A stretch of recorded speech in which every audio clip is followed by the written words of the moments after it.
Hey guys, we spend a lot of time talking about how to get a great sound on stage and in your practice room.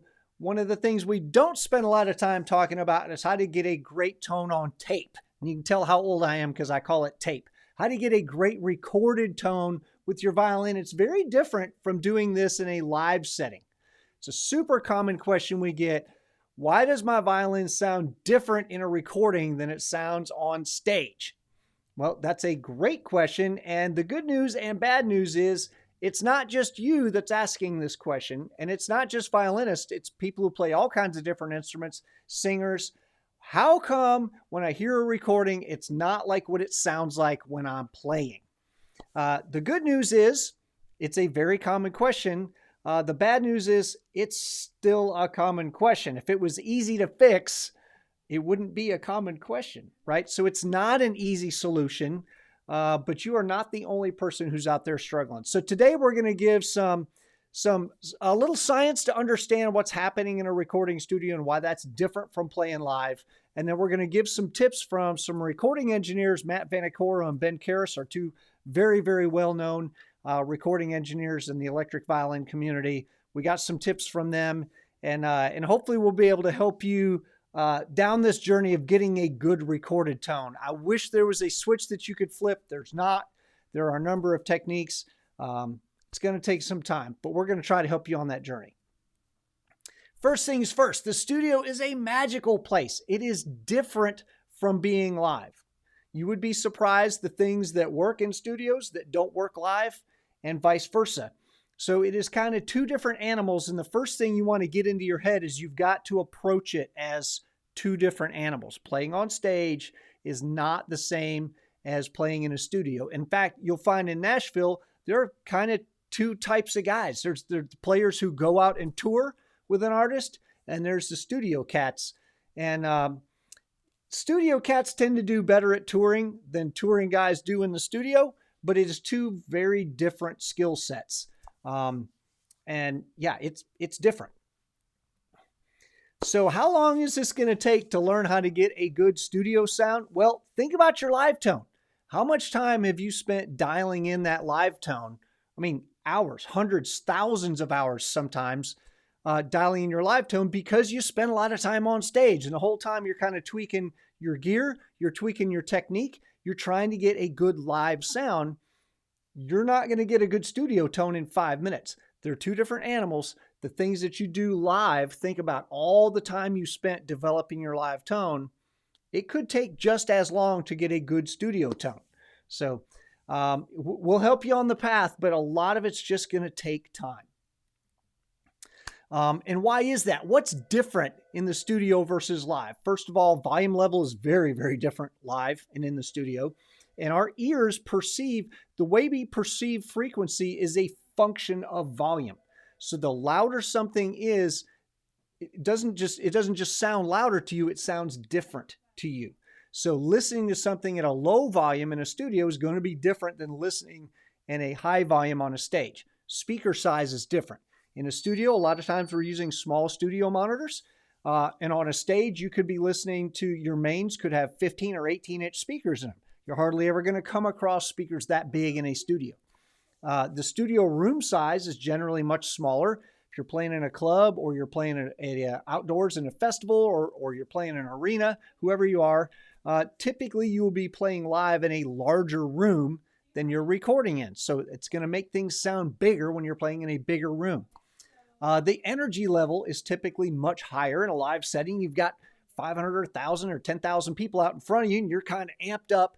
You're going to play with more energy in front of all those people. And considering that the room is a lot louder in a live setting, you're going to play louder and with more energy. Sound sources is kind of one of these big ones. And we'll talk about that in a second. The last one is the floor.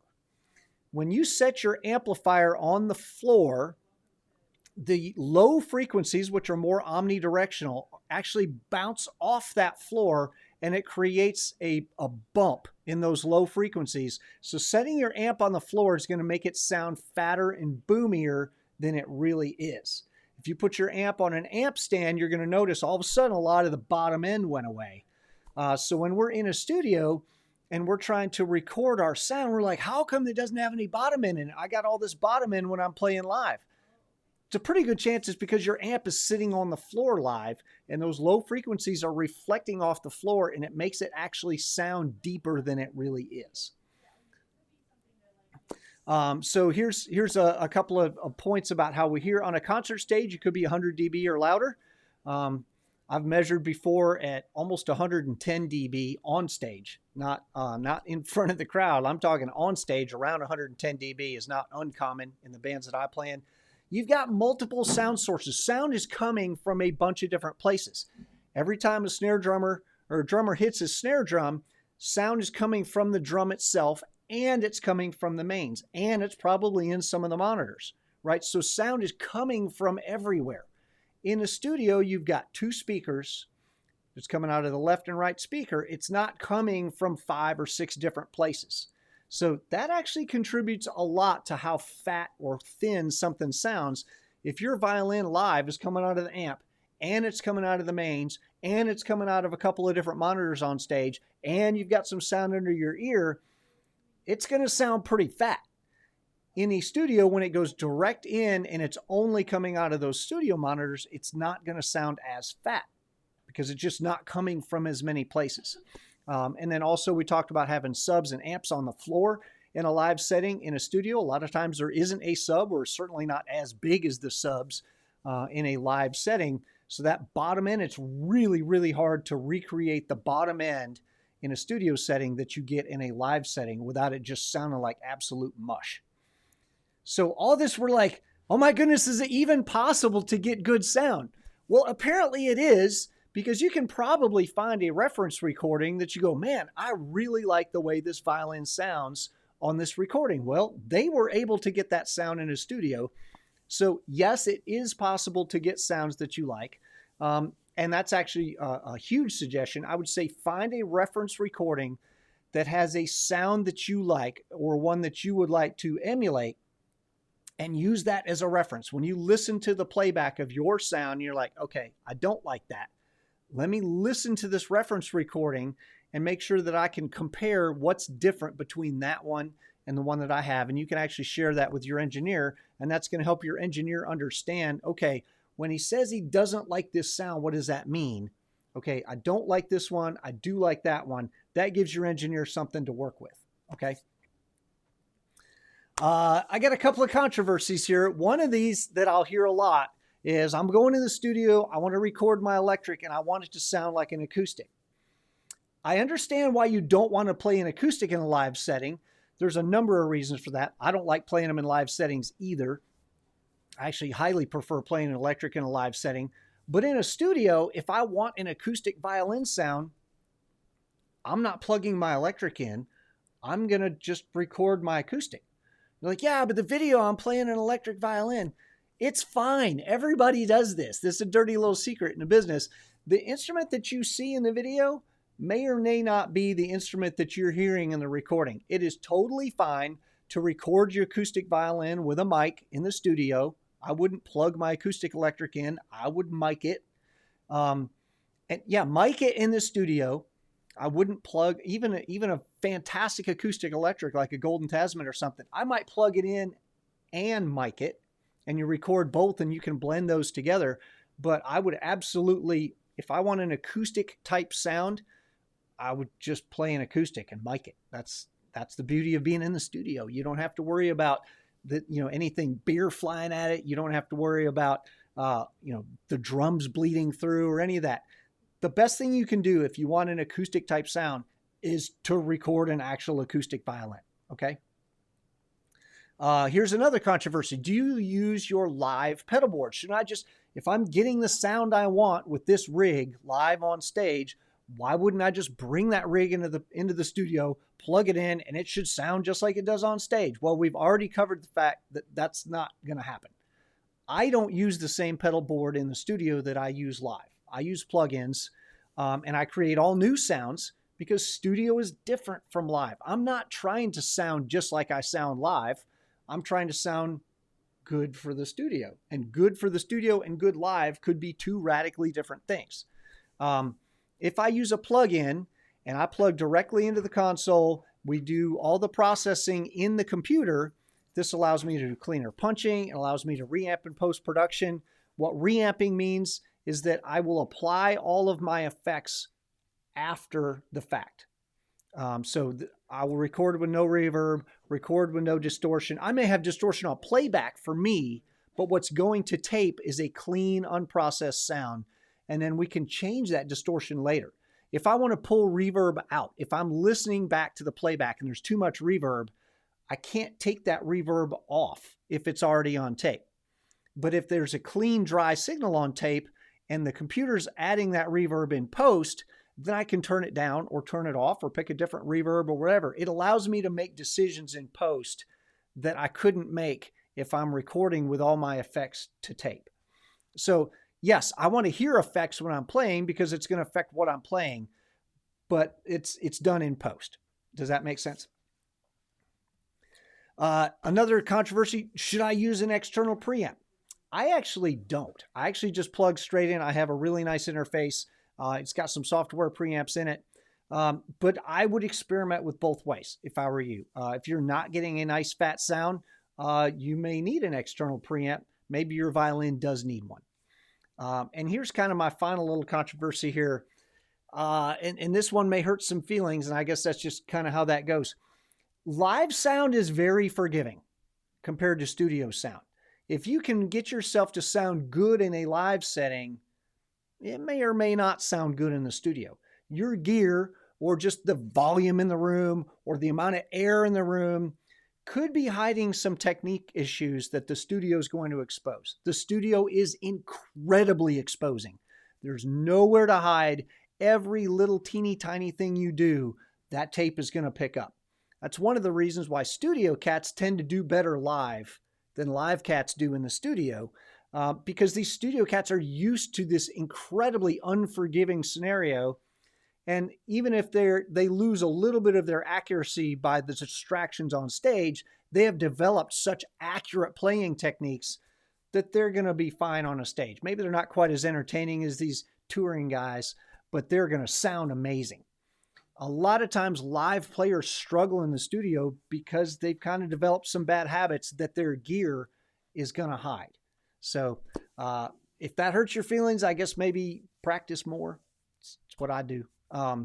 So that's that particular one. Now, you're done hearing from Matt Bell. We're going to hear from my friend Matt Vanacoro, who is one of the most experienced engineers on the planet for recording electric violins. He mixes Mark Wood, he mixes Joe Denenzone, Chuck Bontraker, Val Vagoda, Hayden Vatera, Earl Manian. He's mixed all these cats. This is not his first rodeo, okay? He's recorded a lot of violinists and electric violinists out there. So here are some tips from Matt. And I'm going to put these up on the screen, and I'm going to read some of the notes that he sent me, that they were a little too complex for actually bringing on the program here. So let me pull this up. All right, I'm trying to open this, and it is not working. All right. So the first thing he says, you want to check your impedance levels. That is the most common screw up that he sees. He said, clean up your instrument from top to bottom. Tune it, tighten the connections, change your strings, use good rosin, use a good bow, use a high quality shielded cable. Remember what the computer programmers tell you? Garbage in equals garbage out. We want to start with the source. The source is the instrument in your hands. Let's get that right. And then everything flows from that. We can't fix source problems with gear. Okay. You make sure you're using an unbalanced tip and sleeve cable, a mono guitar cable. There aren't any violins out there that have balanced outputs. You shouldn't be using a stereo cable. You should be using a mono cable. Gain staging is key. This means that your volume shouldn't be more than 80% anywhere in your chain.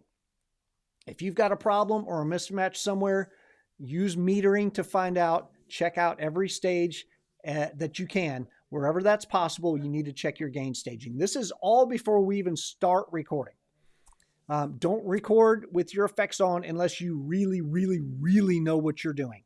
There's almost no benefit. Add them later. This is exactly how I record. Less compression is almost always better than more. Let the playing come through. Okay. A lot of people get in the studio, they get kind of compression happy. Do it with your right hand. Use as little electronic compression as you can. Just play the instrument. Okay. Get a good clean sound before you worry about distortion. If you're a distorted player like I am, you've got to get a clean sound first and then add your distortion. Get into the habit of not worrying about it. I would say, yeah, get in the habit of not worrying about it because you're going to drown it in drive. That makes you lazy and it's going to give you bad sound. So get a good clean sound first. And then if you want distortion, add your distortion. Try distortion pedals or setups that let you mix in a little bit of clean to make your notes pop when that's imprinted. Yeah. So we're going to hear from Ben Karras here in a minute. One of the things Ben Karras will talk about is making sure that you record, if you are recording with effects, also get a clean and dry signal. So yeah, making sure that you're getting a clean, flat, and dry signal alongside your effects. If you're going to record with effects, you probably want to get both. Use subtractive EQ first if you can. And then here we go, some advice. Always means nothing. There's no such thing as always in a studio. So if somebody says, well, I always do this, always is relative. It might mean mostly, but there's no such thing as always. No, but really, subtractive EQ is almost always better than adding. He's coming back here. So think about cutting away the things that you don't want rather than trying to invent stuff that you do. Okay? Use noise gates. This is a huge difference between studio and live. In a live setting, if we hear this little tiny underneath, you're like, don't worry about it. We're going to be 105 dB. Nobody's going to hear that. In a studio, you're going to hear it. So make sure you're using noise gates.